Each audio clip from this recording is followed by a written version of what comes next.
Meron bang dapat silang kasabikan kung abangan kasi ang ating mga Ang dami kasing nagpapahayag na ng kani-kanilang opinyon. Opo.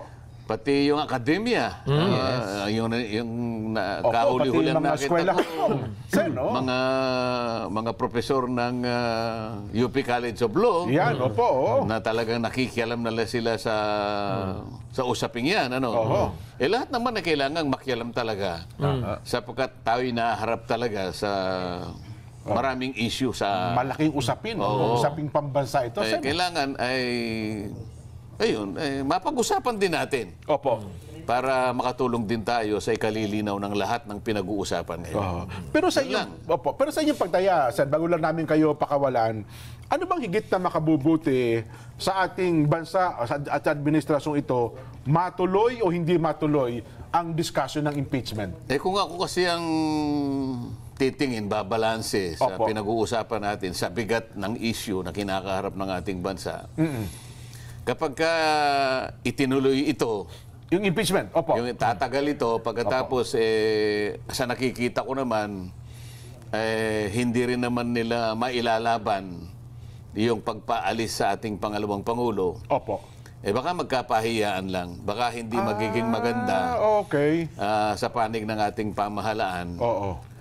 Ganun din ang resulta. Ang suma total, hindi rin naman nila mailalaban na tanggalin ng Vice President. Yun po ang para sa akin, makakabuti na itigil na lang. Ngayon, kung anong kaparaanan ang gusto nilang gawin, marami namang paraan. Alam nila. Yun ang gusto nating ipaliwanag sa Biyernes. Kung sakasakaling wala pang makakapagpaliwanag mula ngayon hanggang sa Biyernes. Kasi ang 11, anong araw ba papataking ang 11? Ang 11 daw po kasi doon ang babasahin yung articles of impeachment. Di ba? Hindi pa naman matatapos doon Babasahin lang naman yan. Kaya pa namang panagutan na itigilan na. Pagkatapos nating marinig, itigil na natin ito. Sa kadahilan ng ito, at saka ito. Mga ganun lang naman Di ba? Kasi, tingnan mo, hanggang June 30 na lang ang 19th Congress. At yung pagitan niyang dalawang yan, yung ano ba yung noon? Tanghaling tapat. Ang pagsasara ng 19th Congress at yun naman ang pagsisimula ng 20th Congress. Nandun yung usapin Nandun yung usapin. Ngayon, hindi naman nila pwedeng basta-basta na lang itawid ng gano'n. Kinakailangan ipaliwanag bakit hindi pwedeng itawid. At kapag itinawid mo, ano ang mangyayari? May mga pinalutang na ideya, 19 days bago daw po mga 30, baka kaya matapos, Sen. Paano mo gagawin yun kung ang pag-uusapan ay sa harap ng proseso? Halimbawa, sa proseso ng impeachment at saka yung trial ng impeachment, bibigyan mo ng 10 araw yung magkabilang panig. Yung vice presidente na siya ngayon ang subject matter ng impeachment trial ng 10 taon, 10 araw. At pagkatapos, merong reply na gagawin yung prosecution kung gusto nilang mag-reply. At magkakaroon pa ng pagsusuri doon kung kailangan nilang baguhin yung impeachment rules, kailangan pa yung publication. Ibig sabihin, merong prosesong administratibo bago ituloy ito. Paano mo ngayong tatapusin hanggang 30 lang? Paano mo tatapusin? Hindi ka pa magpipresenta ng ebidensya. Doon magsisimula. Alam nga namang isang araw nagpresenta ka ng ebidensya. At pagkatapos, yung depensa, isang araw din nagpresenta. Malay mo, kung ayaw pumayag ng depensa, hindi. Kakailanganin namin ng 30 araw at the very least para ilaban namin na walang kakwenta-kwenta itong impeachment na ipinail. Kasi karapatan nila yun Kahit pa paano mong kwentahin, hindi kaya yung 19 days. Hindi kaya yung 19 days. 19 days. So ang patikim natin ngayon, kung itong impeachment ay matuloy, sa inyo pong pananaw, Sen? Mas makakabuti sa ating pamahalaan, makakabuti sa ating bansa, lalong-lalo na sa mamamayang Pilipino. Kasi nahaharap tayo sa napakalaking problema ng ating bansa, pang-ekonomiya, pang-politika, at pagkatapos hati-hati na naman tayo. Kaya kung ito'y maisasantabi natin sa lalong madaling panahon, mas makakabuti po sa ating bansa sa kanyang pangkalahatan. Ayan. Maganda. Abangan natin sa Friday yan. Sen, pasensya na po kayo. sa kagustuhan naming isama sana si Sen Dante Marcoleta sa kabuuan ng ating palatuntunan, pero meron pong napakahalagang lakad na ito'y pakikinabangan din naman ng ating mga taga-subaybay. Ano ha? Biyernes po, Sen, expect namin. Biyernes, oo. Biyernes. Buong program na po yun. Buong program na yun. Extended tayo. Magsimula tayo na, alauna. Gusto mo, madaling araw, magsimula na tayo dahil sa haba ng pag-uusapan. Oo, baka maganda, bakbakan na talaga. Ni Minority Leader Coco Pimentel, Rizal Ontiveros, Yes. ituloy na. Tuloy na. Sa lalong madaling panahon. Simulan na kaagad. Oo. Yun. Pero mukhang narinig ko sa pahayag kanina ni Senate President Cheese na parang ang gusto niya ay hindi sundin natin yung tamang pamamaraan. Oo. Dahil hindi naman natin kailangan magmadali. Dahil para sa kanya ay pwede namang tumawid ang impeachment sa susunod na Kongreso, sa 20th Congress. Parang yun ang paliwanag niya, hindi ba? Yun nga. Pero may panganib pa rin yun. Kasi sa sariling stand niya yun. Ha? Kasi hindi naman natin alam ang stand Nung mga susunod. Nung bago. Yung mga bago. Gaya nga nung hayag ni San Dante Marcoleta, mukhang iba ang kanyang pananaw. Kung yan ang mga puntos na pag-uusapan. Oo nga, tama. Diba? Pero sa part naman ng ating majority floor leader, Senador Tol Tolentino, binabanggit mo kanina, pwede namang ituloy yan. Ayun. At tapusin within 19-day period. Oo, dahil nagbigay na nga ng schedule dyan ha? Pinakita may niya na. kalendaryo na kagad siya, no? Kung susundin nyo yung kalendaryo, yung schedule, tapos yan bago mag-adjourn o bago magtapos ang 19th Congress. Sabi niya, June 11, ang pagbuo ng impeachment court.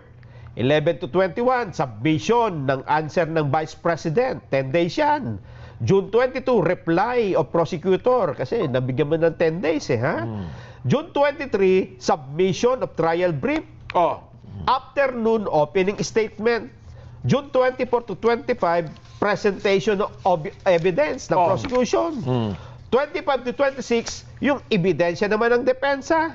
June 27, morning, rebuttal by prosecution. So ano yung 5 days? 5 days lang sa prosecution tsaka defense? 24, isang araw lang. Presentation of 24 evidence. to 25 lang. Dalawa lang, 24 tsaka 25. Dalawang araw lang sila. Maghahati pa sila. Morning, rebuttal. June 27 na ito, ng prosecution. Afternoon, depensa naman. June 28, oral argument.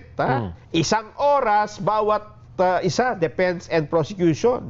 At June 29, closed door meeting ng senator judges. Kinabukasan, desisyon.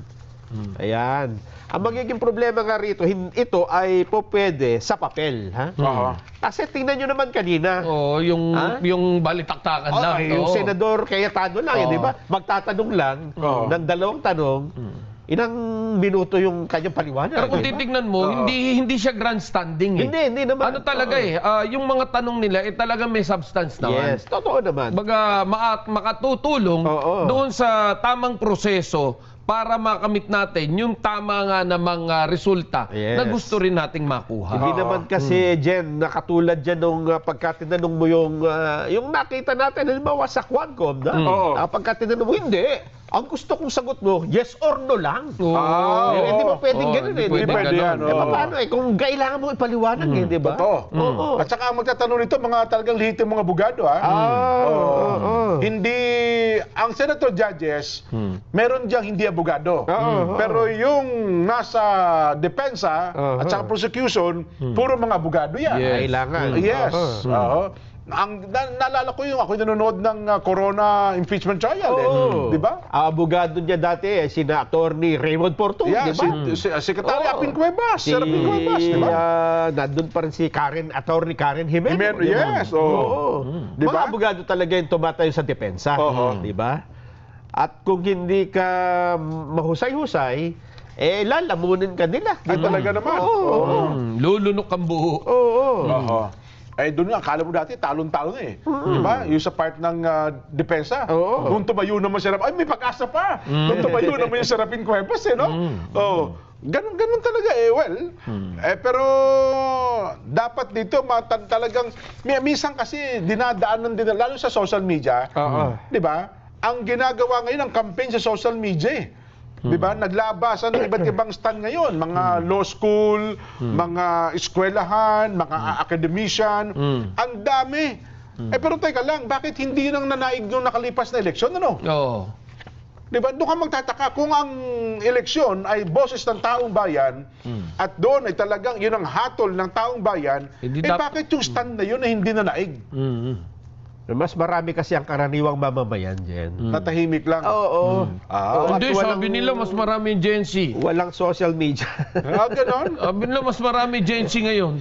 Kasi nga, minsan na, ang social media natin, ang himpapawid, nakukopo na maiingay eh.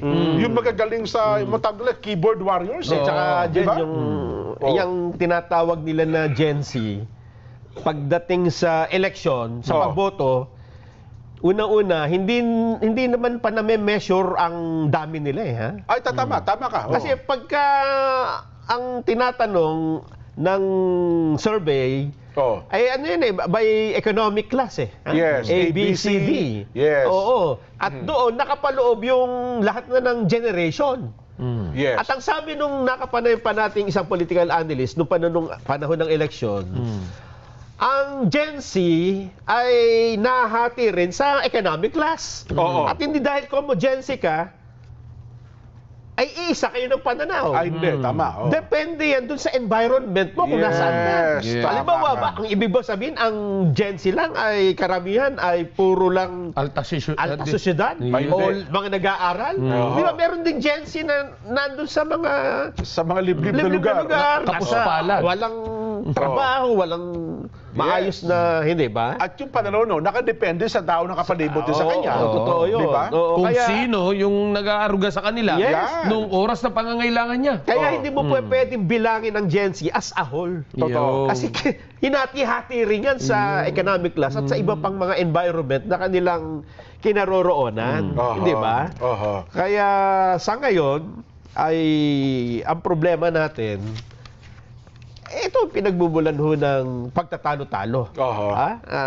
Diyan pa nga lang sa Senado, di ba? Ang malungkot nga dyan, kaya nagkabutuhan. Paano kung natalo yung mayaw? Ayun nga. Di ba? Oo. Ay samantalang ang ingay sa social media, tuloy na impeachment na yan. Kasi nga, Jen, di ba? Na nakita na natin ito sa panahon ni Corona, di ba? Nakita na natin ito sa panahon ni Joseph Estrada. Yes. Talagang ano po ito? May drama yan eh. Hindi natin maiiwasan na mayroong propaganda at may drama at mayroong ingay sa kalsada. Di ba? Kaya kung anong nakarang araw, nung kadarating mo lang, ang sinabi ko kagad, yung mga linyada para nung salita ng mga taong involved dito, may drama na kagad na inihanda eh.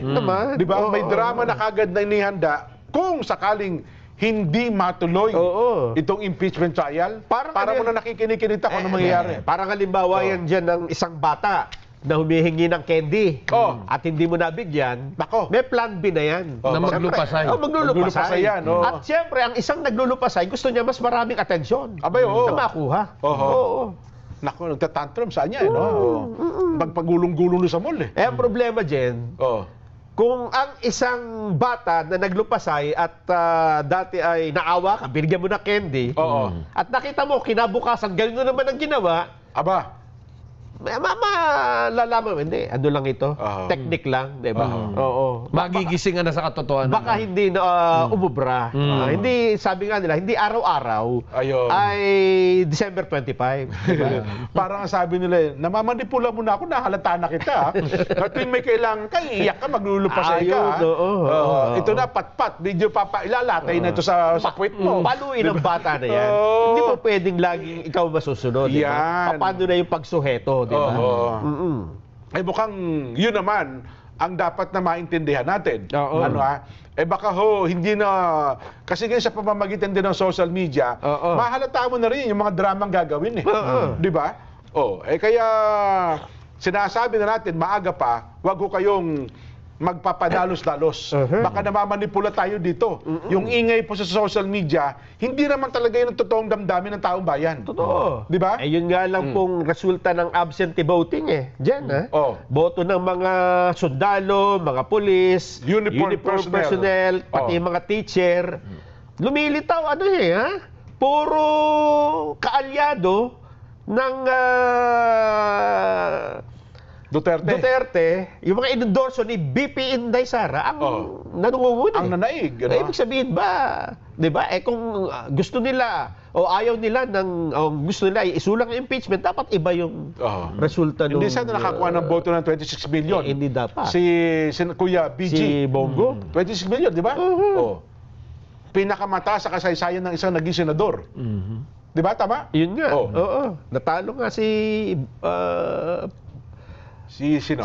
Robin Padilla Kasi nakapagtalata siya nung nakaraan, di ba? Bagay, bagay, mas madami ang mas madami ang botante do ata ngayon kumpara. Tsaka ang turnout do ngayon mas marami. Diba? Well, pero ganun pa ba? Ang ibig lamang natin sabihin, kung talagang totoo, yung pinilalabas nila sentimiento ng bayan bago mag-eleksyon, sana walang lumusot na Duterte Black. Dahil nakakapanalig ni dating Pangulong Rodrigo Duterte. At saka meron din namang survey na nagpapatunay na mahigit 50% ay tutol sa impeachment. Yan.